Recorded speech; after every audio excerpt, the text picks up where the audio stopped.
Olá, estamos aqui batendo papo no canal Cacau do Rio com o professor Israel Belo de Azevedo, com quem eu tenho uma longa caminhada. Muitos sabem que eu sou baiano, cheguei na década de 80 no Seminário Teológico Batista do Sul do Brasil e lá já estava como grande professor referência para o Brasil Batista, e hoje estamos aqui batendo esse papo. Aliás, é meu pastor, eu sou membro da Igreja Batista Itacuruçá, que é uma longa história de idas e vindas, e o professor Israel é um intelectual, um homem que está à frente do seu tempo, e eu tenho boas lembranças como professor do seminário, algumas histórias que eu não sei se vai dar para contar aqui, mas seja bem-vindo, professor Israel, é um prazer muito grande e gostaria de fazer a primeira pergunta, que não é nenhuma provocação. Como o senhor está vendo hoje o nosso Brasil diante de tantas polêmicas políticas de esquerda, de direita? Existe esquerda, existe direita. O que é que está acontecendo hoje com o nosso país? Obrigado, Cacau. Eu tenho que fazer também algumas menções de ordem, vamos dizer, autobiográficas, não é? Eu conheço o Cacau desde quando ele era Carlos Alberto. Aí depois ele adotou o pseudônimo, nome, ou sei lá como chamar esse, o político nome, não sei lá como é que chama isso, de Cacau de Brito, mas ele sempre foi Carlos Alberto de Brito. Eu sempre ficava com ele, Carlos Alberto, eram nossas brincadeiras, nossos encontros. Então, de fato, nossos relacionamentos são de muito tempo, né? Você lá, aluno, eu como professor, e sempre mantivemos um convívio respeitoso. Exatamente, muito fraterno. Alguns jantares, o Cacau gosta, eu não sei se ele almoça, mas que ele janta, isso eu posso garantir. Almoço e janta eu não abro mão. Pois é, dos jantares eu conheço, já me convidou algumas vezes para jantar, comer um peixe, isso eu trago com muita... E espero que volte a me convidar outras vezes, porque se convidar, eu também não abro mão. Eu já sou mais do almoço, do jantar não sou assim tão aficionado. Chego a certa idade, a gente tem que... Eu sou mais do jantar do que do almoço. Eu sei disso, por isso que eu estou citando. Jantar 9, 10 horas da noite. Ontem eu estava no restaurante, era mais de 11 horas da noite, vindo de Nova Iguaçu. Eu durmo cedo, mas meu forte é o almoço, né? É bom saber. Como se dizia antigamente, é um alto almoço. Eu até pensei que, já que estamos gravando isso aqui à tarde, que antes deveria o almoço, mas foi só um café, nem cafezinho me ofereceram, eu que não aceitei. Mas me alegro muito o Cacau estar aqui e também me lembro que tive o privilégio de viajar ao Canadá. Estou aqui, inclusive, com é verdade, o folheto aqui, mostrando a Gabi, como nós chamamos aqui, não é? E eu estive lá na celebração desse casamento, lá em Toronto. Foi assim que eu conheci o Canadá, né? Foi bom, né? Valeu a pena eu estar presente ali, foi muito bom. E agora estou vendo aí, essa foto já está velha, né? Porque a nova, já estou com a netinha e lamentavelmente não pôde sair aí essa foto. Não houve tempo aí. Então eu me alegro muito de participarmos, né? Eu já tenho assim muitos anos de olhar, né, de observação sobre a realidade.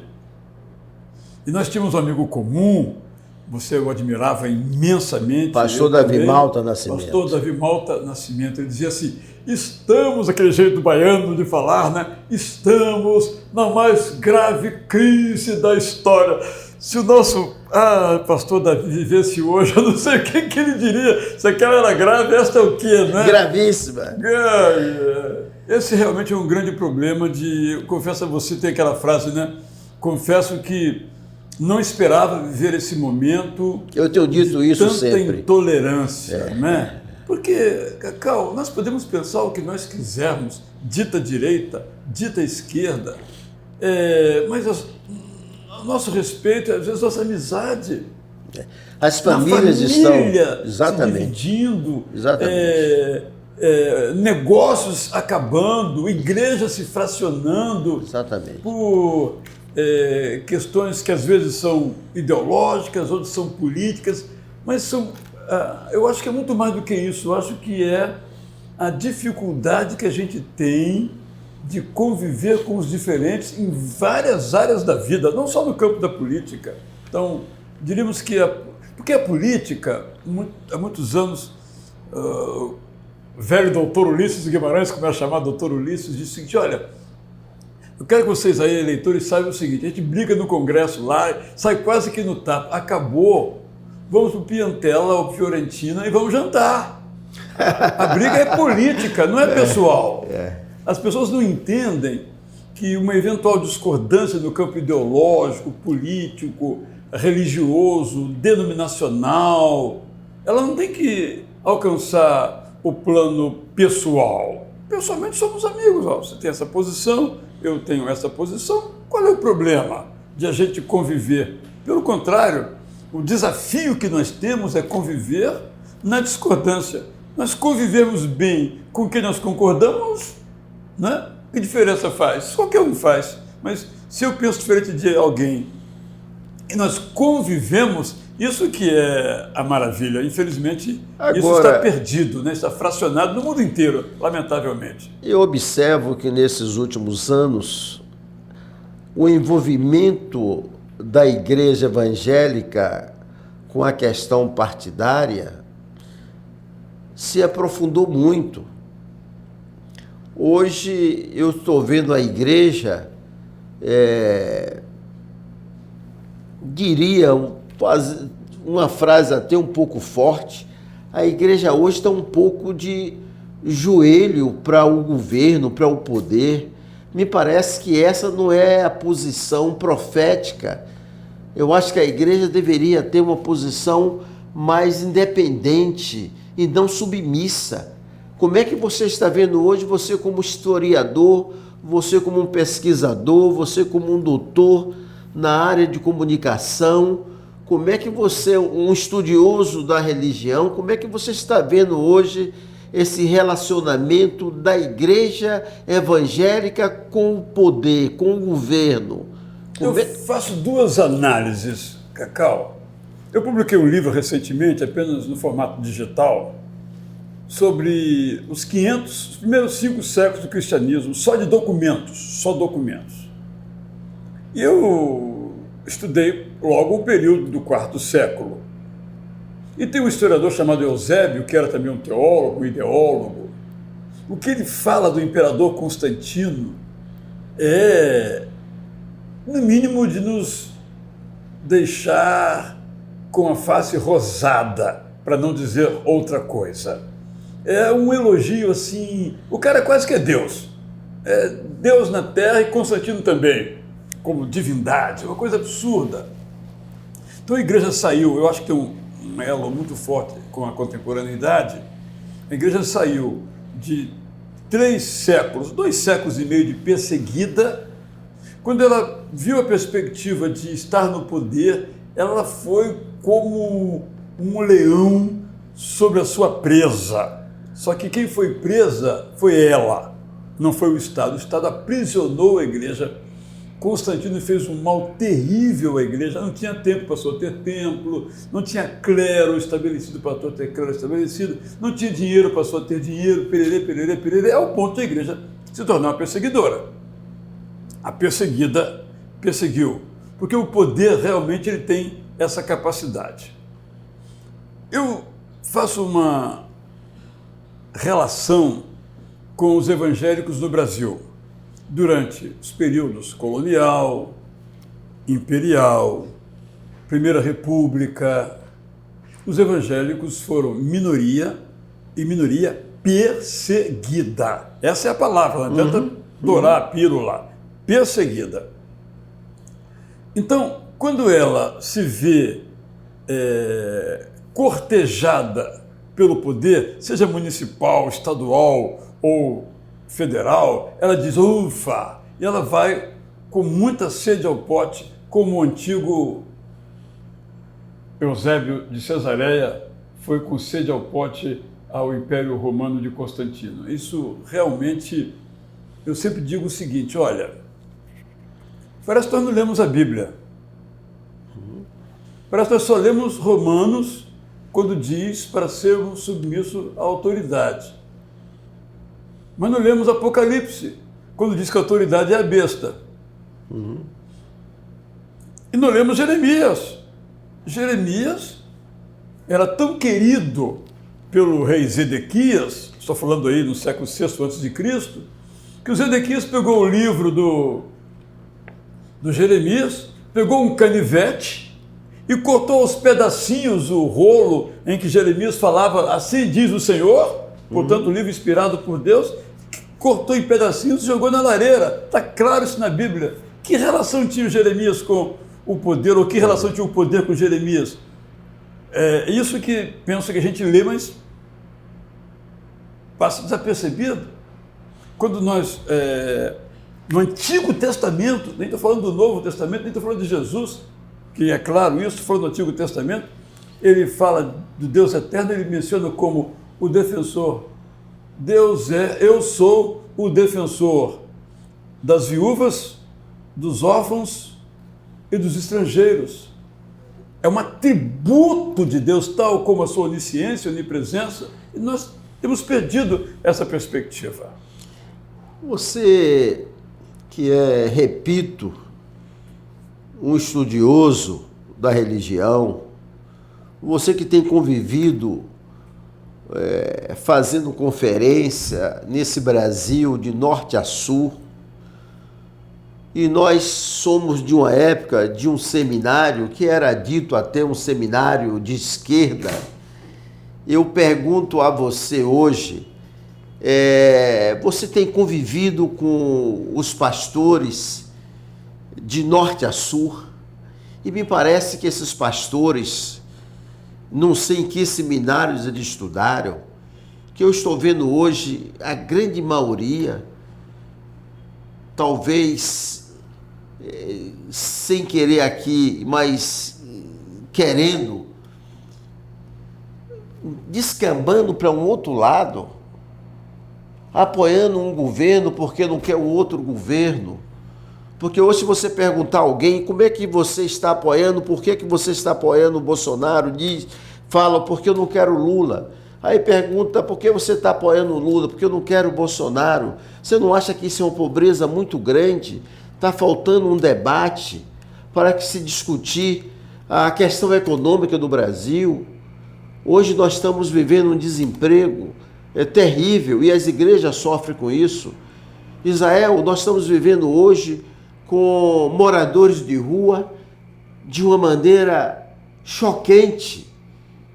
E o debate está sendo em outra área. Não estamos encarando esse tema do desemprego, da injustiça, da violência. As nossas lideranças religiosas parece que estão cegas para esses debates. Você concorda com isso? Que realmente essa liderança não está focando onde nós deveríamos estar focando? Você sabe que o Eric Hobsbawm escreveu uma trilogia sobre a história do século XX, 19 e 20, e ele chamou de a era disso, a era daquilo. E ele chamou a um desses períodos de a era da insensatez. Eu fico pensando se o Hobsbawm ainda estivesse vivo, como é que ele chamaria a nós, talvez, a era da insensatez radical. Insensatez que inclui a indiferença pelo outro. Cacau, eu caminho pela manhã. E eu também, só que eu caminho dentro do próprio condomínio. Eu tenho que me desviar dos corpos. E alguns cobertos, que é muito cedo. Eu tenho que desviar para não machucá-los ou eu não tropeçar.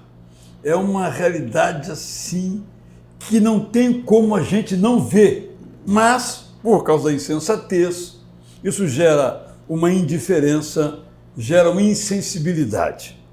Há um versículo bíblico muito mal interpretado. que está em Deuteronômio, e Jesus também, de certo modo, o referenda quando ele fala naquela situação em que ele é ungido, ele diz, olha, os pobres vocês vão ter sempre aí, eu não, então deixa que ela gaste o dinheiro dela com perfume para me ungir. E no Antigo Testamento, Deuteronômio, os pobres sempre vocês terão com vocês. Mas, quando Deuteronômio diz os pobres sempre vocês terão com vocês, é para que vocês cuidem deles. Não é para vocês sacralizarem a pobreza e dizerem que isso não tem solução. E você também acha que, você também concorda comigo, que há uma celestialização da salvação. O grande historiador Antônio Gouveia de Mendonça escreveu um livro com esse título, O Celeste por Vir. Eu li. Não é? E aí a questão do meio ambiente, ele até menciona lá, tudo vai se resolver na eternidade. Uhum. Mas eu aprendi desde cedo, ainda seminarista, que o fato de não existirem estruturas sociais justas hoje não nos autoriza, de modo nenhum, a achar que nós não faremos a nossa parte para mudá-las. Nós não podemos sacralizar, sacramentar, divinizar, celestializar, porvirizar a desigualdade. É o que nós temos pela frente. Mas, de novo, em função da insensatez e das classificações, dos epítetos, das etiquetas, dos rótulos, dos estereótipos. Ninguém quer se envolver com essa temática porque será estereotipado, classificado. Isso. Mas ainda eu acredito que você fez um retrato aí de líderes, de pastores. É difícil saber, teria que ter uma pesquisa aí de opinião pública entre eles para saber o que realmente eles pensam, porque nós acabamos só ouvindo aqueles mais, vamos chamar de... midiáticos. Ou mais midiáticos, ou mais aguerridos, ou mais compromissados com um certo modo de pensar, os mais barulhentos, mas não quer dizer que sejam... Eu me recuso, pode ser uma ingenuidade aqui desse participante aqui desse podcast, eu me recuso a pensar que formem a maioria. Eu acho que não formam essas pessoas com essa visão que eu chamo de insensata, insensível, que esse grupo, ainda que seja minoria, está fazendo um barulho terrível. Um barulho como se isso... digamos isso, aquela famosa frase, como se isso nos representasse. Né? E com isso eu acho que a igreja perde muito. Perde muito, sem dúvida alguma. Eu acho que vamos levar um tempo e a história vai comprovar isso. Exatamente. Por exemplo, o Cacau, hoje, se você usa a palavra frase missão integral, fecha aspas, as pessoas dizem assim, missão integral, já ouvi isso. É o outro nome para comunismo, por exemplo. É isso aí. Quer dizer, a pessoa, o que eu vou dizer com um negócio desse? Eu nem sei se eu respondo. Não entende absolutamente nada. Eu até acho que não existe missão integral. Toda missão é integral. Toda missão é fazer o homem... Seria uma redundância. Uma redundância, uma repetição. Se é missão, só pode ser integral. Nós somos chamados a atender às necessidades humanas em toda a sua, vamos chamar de diversidade, toda a sua amplitude. Os anabatistas nos ensinaram, né? Século XVI, XVII, eles disseram o seguinte, não adianta você salvar a nossa alma se a gente não tem casa para morar.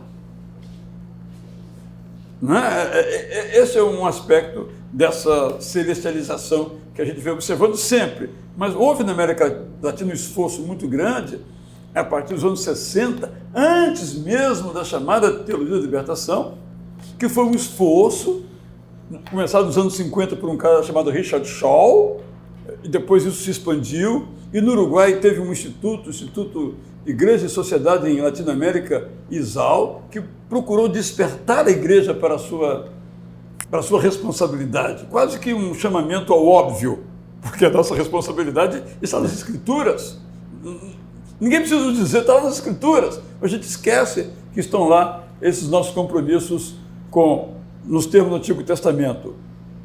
A viúva, o pobre e o imigrante. sempre eu ouvia dizer que as igrejas consideradas históricas, entre elas a Batista, era uma igreja mais independente nessa questão do envolvimento da igreja-estado. Mas me parece que hoje, pelo menos na cúpula da igreja, eu estou vendo uma confusão muito grande em relação a isso, não só as igrejas pentecostais, mas eu acho que hoje nós estamos caminhando para uma divisão no sentido e até familiar com essa questão política, não só no seio da liderança da igreja, e hoje até eu diria que é difícil você hoje como pastor, e eu conversei essa semana, eu fui a Niterói conversar com a grande liderança presbiteriana, uma pessoa fantástica que eu não conhecia, e ele falando hoje dos cuidados que ele tem de ter no sermão pregado a cada domingo. Os cuidados. Você sente isso também, que tem de ter esses cuidados especiais com as palavras? Lamentavelmente, sim. Tem que... Chegamos a um ponto nesse nível. A esse ponto de você ter que pensar no eventual ruído da comunicação. Porque se você comete houve um ruído, a pessoa vem e diz, peraí, você disse isso aqui? Não disse isso. Ah, bom, resolvido. Mas a pessoa pega o que ele entendeu e diz, ele disse isso. Quando ele não disse isso, ele ouviu isso. Ouviu isso. Você sabe que uma vez teve um episódio muito interessante lá na igreja, muito jocoso. Um irmão nosso foi internado. Aí eu disse, olha, na oração, eu falei, o nosso irmão fulano que foi internado. Uma irmã estava na galeria, falou para ele, peraí, eu nem soube que ele morreu, já foi enterrado? Né? As palavras então, distorcidas. Nos dias de hoje eu já colocaria isso logo no WhatsApp, colocaria isso logo no não sei o quê, e o cara estava morto. Hoje tá assim, você ouve, você não pergunta, porque não tem diálogo. Peraí, Cacau, você falou isso mesmo? Não, eu não falei. Ah, bom. Uma vez eu fui falar num certo ambiente, eu disse uma frase, e o cara na hora postou. Ouviram? O pastor Israel disse que a Bíblia está errada. Eu disse assim, as pessoas de um certo segmento dizem que a Bíblia está errada, mas o que eu falei depois não interessou, ele só colocou assim, o pastor Israel, olha que eu estou ouvindo aqui, gente, vocês acreditam nisso? Que a Bíblia está errada. Claro que com má intenção, né? Obviamente que a gente então, não pode imaginar outra coisa. O que eu percebo hoje, de ser pastor nos dias de hoje, não está sendo tarefa fácil. Rapaz, deixa para lá. Mas eu creio que isso vai passar. Vai passar. Vai.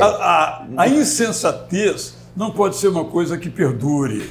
A insensatez é um surto, digamos assim. O ser humano é um ser humano da racionalidade, o ser humano ele é da reflexão, ele é da meditação. Isso é o nosso grande patrimônio. Nós pegarmos a Bíblia Sagrada, nosso livro de confissão, nosso livro de vida, e ler, interpretar, meditar, aplicar. Não é para ficar ouvindo frases de efeito de 2 linhas. É para refletir, pensar, ver como nossa vida se inscreve. Porque a Bíblia, quando a gente lê, ela, como disse Calvino, ela é contra nós. Ela é contra o nosso pecado, contra o nosso erro, contra a nossa insensatez, nossa indiferença, nossa superficialidade. É uma jornada de fé. Isso é algo assim, extraordinário. Agora, uma outra questão que eu queria suscitar, e eu tenho percebido que a juventude evangélica hoje, e não sei se por causa dessas questões políticas, eu sinto a juventude muito afastada da igreja. Que eu converso com alguns e falo até que falta espaço na igreja para debater determinados assuntos. E com isso, a juventude tem se afastado muito das igrejas. São poucas igrejas hoje no estado do Rio de Janeiro, não quero falar do Brasil, que eu vejo hoje a juventude um pouco esvaziada. Sua experiência como pastor, você acha que realmente a igreja não está aberta para que a juventude possa debater todos os temas que hoje são discutidos na universidade? Eu vejo hoje, recentemente nós tivemos e teríamos um painel da Juventude Batista Brasileira para discutir a questão racial e de repente esse painel, por ordem superior, não pôde ser feito. Isso não é muito ruim para a nossa juventude evangélica, batista? Não poderíamos encarar a questão do aborto, a questão do racismo, a questão das drogas? Não poderia ser fomentado isso até para que quando o jovem fosse para a universidade, ele pudesse estar mais preparado para encarar esses temas? Como é que você vê muitos pastores têm medo de trazer esses temas para o seio da igreja. A igreja tem uma estrutura que participei muito, chamada Escola Bíblica Dominical, e eu sempre fui defensor que a igreja tivesse uma classe de estudo para discutir a questão da cidadania, onde esses temas pudessem ser debatidos. Como é que você, como um pastor intelectual, você convive com essa questão? Penso que também está contaminada pelas mesmas perspectivas que nós comentamos até então. Então, vamos tomar o caso do aborto, por exemplo. Vamos discutir? Vamos discutir. É uma coisa. Vamos impor? É outra coisa. Entende? Então, hoje, se você vai... Qualquer assunto que você for discutir, é tudo em termos de você é a favor ou é contra. Uhum. Não tem discussão. É ou é a favor ou é contra. Mas peraí. Bem, eu estou aqui discutindo o assunto, vamos ouvir. No caso do aborto especificamente, no meu entendimento, a nossa Constituição, que ela estabelece, para mim é o ideal. Mas as pessoas nem sabem o que a Constituição diz. Aí eu sou contra. Contra o que mesmo? Eu sou a favor.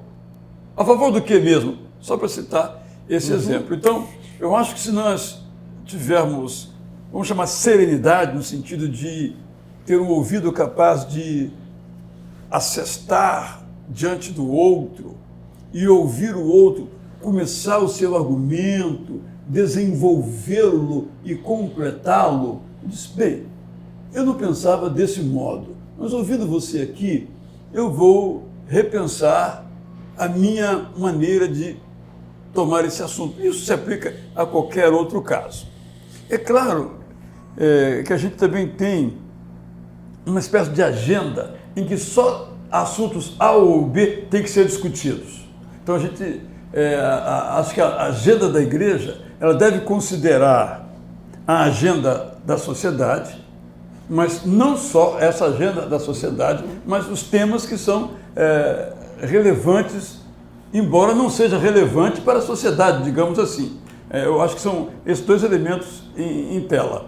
Mas acredito que o maior problema da juventude, eu posso estar errado olhando como já um ancião, é o déficit de esperança. Penso que a juventude, me parece que boa parte dela está em que país, para que país eu posso me mudar? Então, acho que tem faltado muita esperança na juventude. O governo não vem investindo, não vem fomentando para que a juventude possa sonhar. Oportunidades. Exatamente. Como desenvolver o seu potencial, oportunidades, não é? Então, nós vimos um esmagamento do sonho, não é? Hoje, na área de TI, o governo tem investido muito pouco e os poucos que se preparam hoje têm saído do país para ganhar salários extraordinários. Tem uma grande empresa da área de TI que ela criou a sua própria faculdade de TI porque ela não tem profissional, que nós não conseguimos formar esse pessoal. Falta de incentivo dos nossos governantes. E com isso, a juventude que vem de uma família mais estruturada, parece redundância, mas a saída é sair do Brasil. E o Rio de Janeiro está muito, muito aquém do que poderia ser. O Rio de Janeiro tem um potencial, como diz os jovens, um potencial absurdo. Mas grandes universidades. Entre as maiores do mundo estão aqui algumas. E falta de incentivo. Hoje, na área mesmo medicinal, poderia estar apostando em pesquisa, em laboratórios. Nós temos aqui hoje uma Fiocruz, uma Butantan e outros órgãos de pesquisa, empresas de fantásticas que não poderíamos estar até exportando.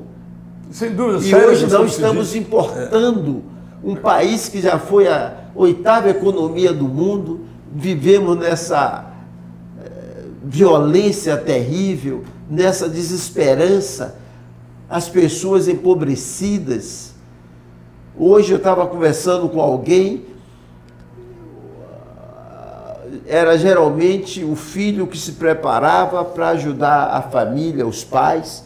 Hoje não, são os pais aposentados que estão ajudando os filhos que estão com dificuldades. Muitos até casaram, estão voltando para a casa dos pais. Até com filhos. Exatamente, e netos. Pois é, os filhos, assim, são os netos. É verdade. Então a situação hoje nossa é muito crítica e tudo isso passa pela política.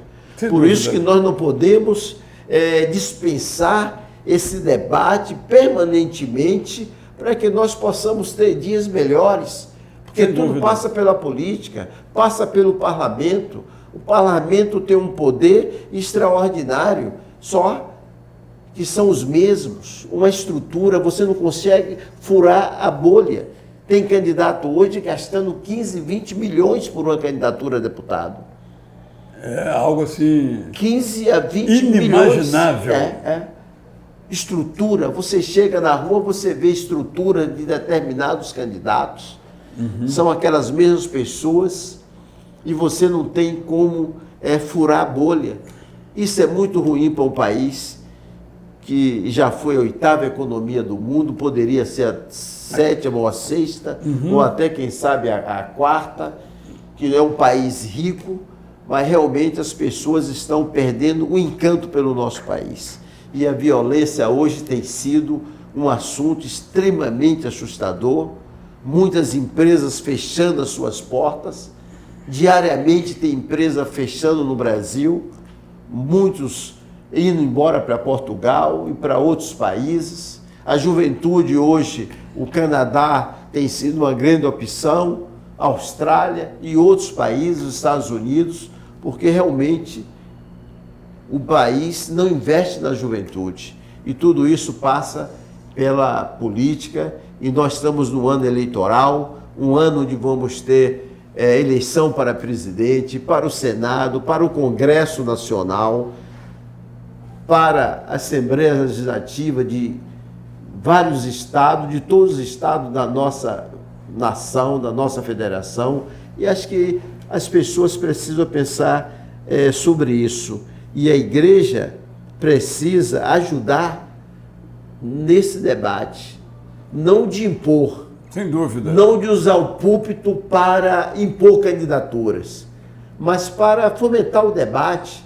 As igrejas hoje têm uma estrutura extraordinária, que pode, quem quiser que vá, mas que o pastor possa fomentar esse debate para que possa conhecer os candidatos. E as igrejas hoje estão cheias de candidaturas. Então precisa realmente fazer isso. Não sei se você é desse pensamento, se você acha que essa é a saída, porque se não fizermos isso, eu acho que a tendência é, como dizia o doutor Ulisses, cada ano que passa, o parlamento será o pior. Cacau, eu apenas corroborando as suas palavras, eu digo que nós precisamos de uma política que traga de volta a esperança. Se a gente, como cidadão, tiver esperança, a gente prossegue. Senão a gente apaga a luz e vai embora. Esse é um ponto. E esse compromisso de achar, como muitos pensam, que política é necessariamente ruim, é tudo que os políticos ruins querem. Porque aí a coisa se mantém como está, a desigualdade aumenta o seu poder e nós precisamos de eleger pessoas que não tornem verdadeiro um pensamento que eu ouvi de um historiador chamado Anthony Caiso, em que ele disse o seguinte: esqueça de que o poder corrompe. O poder não corrompe, o poder revela. Então é importante cada um, já que você falou dos momentos próximos de eleição, ver aquelas pessoas cuja história mostra que, ao serem reveladas, usando a expressão do historiador Anthony Caiso, não vão se revelar o contrário daquilo para o qual foram escolhidas. E uma vez escolhidas, não largam o osso. Essa é uma responsabilidade. Colocamos lá, vai ficar lá uns 40 anos. Muito bom. É pena que o tempo já encerrou. Conversar aqui nesse bate-papo agradabilíssimo com o historiador, o pastor, o educador, doutor Israel Belo de Azevedo, uma das cabeças mais privilegiadas do protestantismo brasileiro. Capixaba, não chegou Capixaba, não tem a virtude de ser baiano, poderia né? ser baiano, mas poderia, capixaba. Quase. Eu nasci ali bem perto, então tem alguma influência baiana aí. Vamos ter outras oportunidades para que você possa realmente conhecer melhor o professor Israel Belo de Azevedo, que é um grande escritor, com mais de 40 livros escritos. Mais de 100, mas eu não tenho a conta. Mais de 100 livros escritos. Mais de 100 livros escritos. O homem realmente é um fenômeno. E você, internauta que está aí assistindo, possa participar e conhecendo mais essa figura fantástica que é o pastor Israel Belo de Azevedo, do qual eu agradeço e dizer que é um privilégio estar aqui com você, você que foi nosso professor, foi nosso pastor e o nosso amigo que tem nos acompanhado desde a década de 80, quando cheguei no nosso querido Seminário Teológico Batista do Sul do Brasil. Eu gostei tanto do seminário, gosto tanto do seminário, que comprei um apartamento próximo do seminário, para que o seminário não saia da minha cabeça. E chegou a fundar, então, inclusive, uma associação dos amigos do seminário, não é verdade? Nós temos, eu falei aqui com outro ex-professor do seminário, o professor Silvino Neto, que fez agora esse mês 80 anos, lúcido, sonhador, e eu disse para ele, e ele topou, que... Foi meu professor. Foi seu professor, né? Foi, Que nós possamos incentivar o atual diretor do seminário, que é uma pessoa fantástica, o pastor Fernando Brandão, de dar continuidade à associação dos ex-alunos, que acho que traria grandes benefícios para o nosso Seminário Teológico Batista do Sul do Brasil. E você que tem uma relação muito grande e tem uma influência muito grande, pastor Israel, dê essa sugestão ao pastor Brandão, porque eu já falei várias vezes, mas vindo de você, com certeza ele vai acatar e vamos fazer um grande trabalho nessa associação para o bem dos nossos futuros alunos que ali estão e virão para o nosso seminário. Muito obrigado e até a próxima. É minha a gratidão rumo à esperança que não podemos perder. Obrigado.